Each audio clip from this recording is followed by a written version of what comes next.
on December 16, 1920. The quiet villages of Haiyuan County in China were settling in for the night, unaware of the terror about to be unleashed. At just after 7 in the evening, the ground began to roar. The mountains trembled, and the valleys shook as a monstrous force awakened beneath them. This was no ordinary earthquake.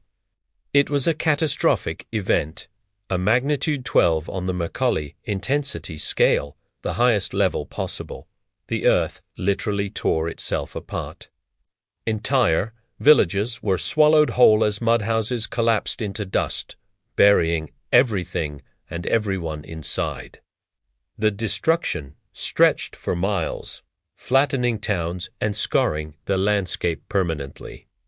With no modern warning systems, the human toll was devastating.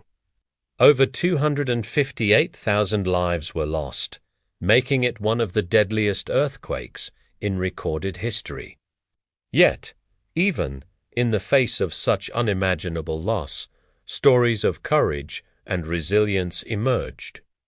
The Haiyuan earthquake serves as a humbling reminder that the ground beneath our feet can shatter in an instant.